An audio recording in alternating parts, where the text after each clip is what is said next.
వరంగల్ జిల్లా నర్సంపేట మండలంలోని గురజాల గ్రామంలో రైతు దినోత్సవ వేడుకలు గ్రాండ్ గా జరిగాయి. దశాబ్ది ఉత్సవాలకు విశేష స్పందన వస్తుందని ఎమ్మెల్యే పెద్ది సుదర్శన్ రెడ్డి తెలిపారు. రైతు సంక్షేమ ప్రభుత్వానికి అభినందనలు వెల్లువెత్తుతున్నాయన్నారు.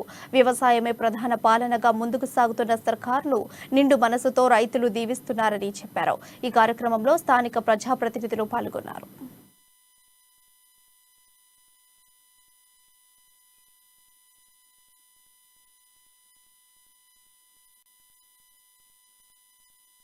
కరెంటు బిల్లులేసే కుట్ర చేస్తా ఉన్నది.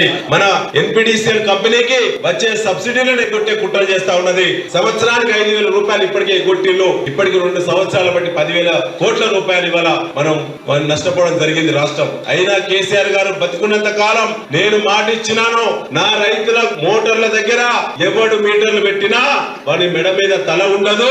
ఈ కేసీఆర్ బతికున్నంత కాలం కూడా కరెంటు ఉచితంగానే ఇస్తా అని చెప్పిన మహానుభావుడు ఇవాళ కేసీఆర్ గారు. కాబట్టి వాళ్ళు ఏ స్థాయిలో అయితే గత 9 ఏళ్ల కింద రైతు బతుకు ఎట్లుంది, రైతు భూమికి విలువెట్లుంది, రైతుకు కరెంటు పరిస్థితి ఎట్లుంది, రైతుకు నీళ్ల పరిస్థితి ఎట్లుంది, ఇవాళ రైతు కొనుగోలు పరిస్థితి ఎట్లా ఉంది. రైతు చనిపోతే ఆనాడు రాజకీయ పార్టీ నాయకుడు వస్తే 500 రూపాయలు చందా, కుల పెద్ద 500 ఇవ్వాలి, చుట్టాలు పక్కాలో తల వంద వేసుకొని కట్టెలు వేర్చి కాలబెట్టే స్థితి నుంచి ఇవాళ రైతు